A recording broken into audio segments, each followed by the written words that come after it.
இந்த வீடியோவில் நம்ம என்ன பார்க்க போறோம்னா தனுசு ராசிக்காரர்களுக்கு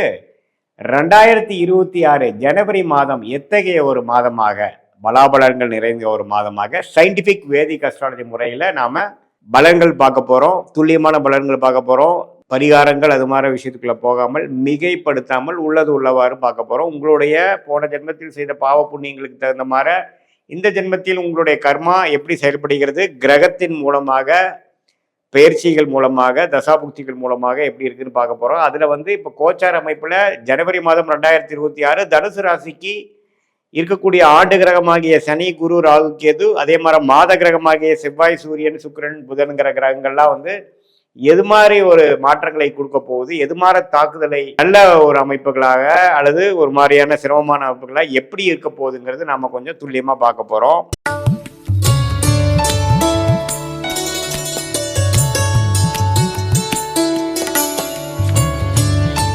பாருங்க, ஜனவரி மாதம் பிறக்கும் பொழுதே தனுசு ராசிக்காரர்களுக்கு சனி 4ஆம் இடத்தில் இருக்கிறார், குரு 7ஆம் இடத்திலிருந்து ராசியை பார்க்கிறார், ராகு 3ஆம் இடத்திலிருந்து குரு பார்வை பெறுகிறார், கேது 9ஆம் இடத்தில் இருக்கிறார். அதே மாதிரி ராசி அதிபதி ஆகிய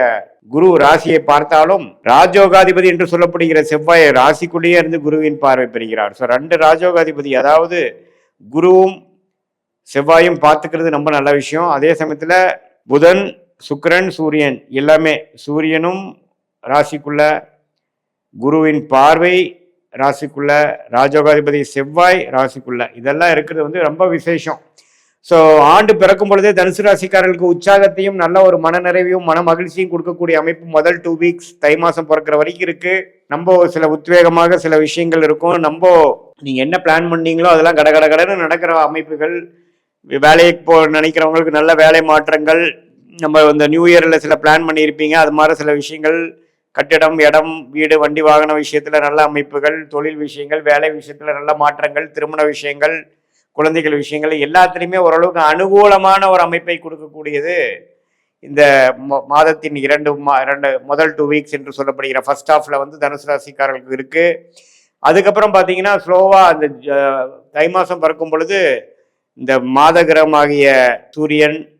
சுக்கிரன், செவ்வாய், புதன் எல்லாம் பார்த்தீங்கன்னா 2ஆம் இடத்துக்கு மாறுகிறார்கள். அதுவும் தப்பில்லை. இது மாதிரி வருமானத்துக்கு சில விஷயங்கள் நீங்கள் ட்ரை பண்ணதெல்லாம் கொஞ்சம் வருமானம் வர மாதிரி விஷயமும், கொஞ்சம் குடுக்கல் வாங்கல் திருப்தியாக இருக்கிற மாதிரியும், கொஞ்சம் அடுத்த கட்ட வாழ்க்கையில் நகர்த்துக்கக்கூடிய ஒரு முயற்சிகள், இடம் மாற்றங்கள், ப்ரொமோஷன், இடம் விட்டு இடம் மாறுறது, அது மாதிரி ஒரு நல்ல மாற்றங்களை கொடுக்கக்கூடிய ஒரு அமைப்பு தை மாதம் பிறந்ததுலேருந்து தனுசு ராசிக்காரர்கள் இருக்கு. சாக மட்டும் பார்க்கும் பொழுது கிரகத்தின் சஞ்சாரங்களும் கிரகத்தின் அமைப்பை வச்சு பார்க்கும் பொழுது தனுசு ராசிக்காரருக்கு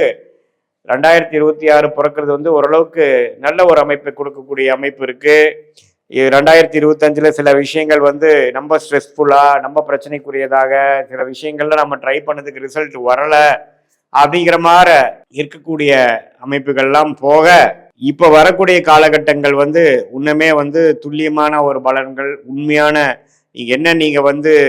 நினைச்சீங்களோ அதுக்கு தக்க பலன்கள் கிடைக்கக்கூடியது. டிலே எல்லாம் இருக்கிற விஷயங்கள்லாம் கொஞ்சம் டிலே எல்லாம் குறைஞ்சு நம்ம என்ன நினைக்கிறோமோ அது உடனே நடக்கக்கூடிய அமைப்புகள்லாம் இந்த மாசம் கொஞ்சம் மேஜிக் மாதிரி நடக்கக்கூடிய அமைப்புகள் இருக்கு. ஏன்னா 2 ராஜயோகாதிபதி ராசிக்குள்ளேயே இருந்து குருவின் பார்வை பெறுவது ஒரு நம்பர் ரேரான ஒரு அமைப்பு. ஸோ இதனால தனுசு ராசிக்காரர்களுக்கு சில முக்கியமான விஷயங்களை இந்த மாதத்துல நீங்க செஞ்சுக்கணும், முடிவுகள் எடுக்கணும். சில விஷயங்கள் உங்களுக்கே ஓப்பன் அப் ஆகுங்கிறது உங்களுக்கே நல்லாவே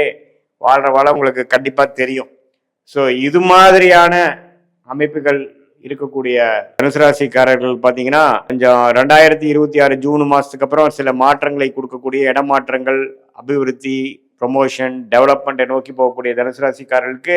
இந்த ஜனவரி மாதம் ஒரு கேம் சேஞ்சராக இருக்கக்கூடிய அமைப்புகளாக இருக்கு. இதை நாம பொதுவான ஒரு பலன்களை தவிர உங்களுடைய பிறந்த தேதி, பிறந்த நேரம், பிறந்த ஊர் வைத்து வரக்கூடிய உங்களுடைய ஜென்ம ஜாதகத்துல நீங்க எந்த லக்னத்துல பிறந்தீங்க, இப்போ தனுசு ராசியில பிறந்திருந்தீங்கன்னா பூரோட நட்சத்திரமா, உத்திராட நட்சத்திரமா, மூல நட்சத்திரத்தை பிறந்தீங்களா, மூல நட்சத்திரமா இருந்தா உங்களுடைய முதல் திசை கேது, பூரண நட்சத்திரமா இருந்தா உங்களுடைய முதல் திசை சுக்கிரன், உத்திராட நட்சத்திரமா இருந்தா உங்களுடைய பிறக்கும் பொழுது முதல் திசை சூரிய திசை. அப்படிங்கிற மாதிரி பெல்ட்ல இப்ப போயிட்டு இருக்கிற வயசுல இப்போ உங்களுடைய கரண்ட் பீரியட்ல என்ன தசை போயிட்டு இருக்கு, என்ன புக்தி போயிட்டு இருக்குது, அது கோச்சாரத்துல எது மாதிரி ஒரு அமைப்பை நோக்கி போயிட்டு இருக்குதுங்கிறதெல்லாம் நம்ம பார்க்கும் பொழுது துல்லியமான பலன்கள், அதாவது கோச்சாரத்தையும் சேர்த்து உங்களுடைய தசாபுக்தியிலையும் சேர்த்து வரும் பொழுது அடுத்த வரக்கூடிய காலகட்டங்கள் ஷார்ட் டேர்ம், ஃபார் எக்ஸாம்பிள் ஒரு 3 to 5 மாதம் எப்படி இருக்கு, அதுக்கப்புறம் வரக்கூடிய 1 year 2 year எப்படி எது மாதிரி விஷயங்கள் காமிக்குது, லாங் டேர்ம் நம்மளோட ஃபியூச்சர் எப்படி இருக்கு, எதை நோக்கி நம்ம போறோம், பெஸ்ட் நமக்கு முடிஞ்சிருச்சா, உண்மையில தான் பெஸ்ட் வரப்போகுதா, எந்த நேரத்தில் நம்ம வேகமாக போகணும், எந்த நேரத்தில் அடக்கி வாசிக்கணும், எப்போ வேலை மாற்றங்கள் காமிக்குது, எப்போ தொழில் அபிவிருத்தி காமிக்கிறது, நமக்கு தொழிலா வேலையா, மாணவர்களுக்கு வந்து ஹையர் ஸ்டடீஸ் எப்படி இருக்கு, எது மாதிரி கல்விகள் படித்தா அவங்களுக்கு நல்லா வரும், எது வந்து அவங்களுக்கு ஃபார்ச்சுனேட் ஃபீல்டாக இருக்கு, வெளிநாடா வெளி மாநிலமா அல்லது நம்ம ஊர்லயே படிக்கக்கூடிய அமைப்பு இருக்கா, தொழிலா வேலையா, கல்யாண விஷயங்கள் எப்போ, லேட் மேரேஜா ஏர்லி மேரேஜா, குழந்தைகள் விஷயங்கள் எப்படி, எல்லாமே வந்து நம்மளுடைய ஜாதகத்தில் இருக்கக்கூடிய லக்னம் 2ஆம் இடம் 3ஆம் இடம்லேருந்து 12ஆம் இடம் வரைக்கும் நம்மளோட வாழ்க்கைக்கு தேவையான குழந்தைகள், இடம், வீடு, வண்டி, தாயார், பெற்றோர்கள், தகப்பனார், பூர்வீக சொத்து, கல்யாணம், ஆயுசு உள்பட நமக்கு என்னங்கிறது மாற பிராப்தங்கள் இருக்குங்கிறது சயின்டிபிக் வேதிக் அஸ்ட்ராலஜி முறையில துல்லியமாக நம்ம பார்க்கும் பொழுது நம்மளுடைய கர்மா என்னங்கிறது ஓரளவுக்கு மைண்ட்ல நமக்கு திங்க் ஆகும் பொழுது அதுக்கு தகுந்த மாற முடிவுகளை நம்ம எடுத்துக்கொண்டு தேவையற்ற பண செலவுகள், தேவையற்ற சமய விரயங்களை அவாய்ட் பண்ணிட்டு நமக்கு நம்ம வாழ்க்கைக்கு எது நமக்கு சம்மந்தம் இல்லையோ, எது நமக்கு பிராப்தம் இல்லையோ அது மாதிரி விஷயங்களில் போய் செஞ்சு ரொம்ப கஷ்டப்பட்டு சமய விரயங்களாகி அதுக்கப்புறம் பண விரயங்களை செய்து அதுக்கப்புறம் காலகட்டங்களை இழந்து அதுக்கப்புறம் மீண்டு நமக்கு சரியான பாதைகளுக்கு வரும்பொழுது வாழ்க்கையை பாருங்க, நம்ம ஒரு 1000 வருஷம் வாழ்றது இல்லை, நம்ம வாழ்றது ஒரு 70 80 85 வருஷம் வாழ்வோம். அதுக்குள்ள நிறைய தவறுகள் செய்து செய்து செய்து தேவையற்ற விஷயங்களை செய்யும் பொழுது நம்மளுடைய வெற்றிகள், நம்மளுடைய செட்டில்மெண்ட், நம்மளுடைய முன்னேற்றங்கள், நம்மளுடைய சேவிங்ஸ், நம்மளுடைய அச்சீவ்மெண்ட்ஸ் எல்லாமே கொஞ்சம் பாதிக்கப்படக்கூடிய அமைப்புகள் உண்டு. அதனால இந்திய வேத ஜோதிட அடிப்படையான சயின்டிபிக் வேதிக் அஸ்ட்ராலஜி முறையில நம்ம துல்லியமான பலன்கள் பார்த்து நம்மளுடைய பிராப்தம் என்ன, நம்ம கர்மா என்னங்கிறது தெரிந்து பாஸ்ட் என்ன நடந்தது,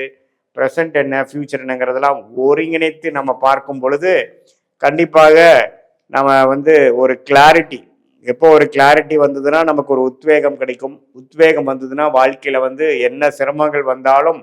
அதை தாண்டி நாம முன்னேற முடியும். ஸோ வாழ்க்கையில ஒரு முன்னேற்றத்தை நோக்கி போகக்கூடிய அமைப்புக்கு வந்து நம்மளுடைய இந்திய வேத ஜோதிட அடிப்படையிலான மூட நம்பிக்கைக்குள்ள போகாமல் மிகைப்படுத்தாமல் துல்லியமாக பார்க்கக்கூடிய முறையான சயின்டிபிக் வேதிக் அஸ்ட்ராலஜி முறையில நம்மளுடைய லக்னம் என்ன, நம்மளுடைய தசாபுக்திகள் என்ன, நம்மளுடைய ராசி என்ன, இதெல்லாம் சேர்த்து வச்சு ஒரு கிரகம் இருக்கக்கூடிய அமைப்பு திக்பலமா இருக்கா, ஸ்தானபலம் இருக்கா, திருக்பலம் இருக்கா, எந்த மாதிரி அமைப்புல இருந்தா எது மாதிரி விஷயங்கள் காட்டுங்கிறதெல்லாம் தெரிந்து அதுக்கு தகுந்த வாழ்க்கை திட்டங்களை தீட்டி தேவையற்ற விரயங்களை தவிர்த்து தகுந்த நடவடிக்கை எடுக்கும் பொழுது வாழ்க்கையில் எளிதில் வெற்றி பெற முடியும் என்று சொல்ல விரும்புகிறேன். மீண்டும் மற்றொரு காணொளியில் சந்திப்போம். நன்றி, வணக்கம்.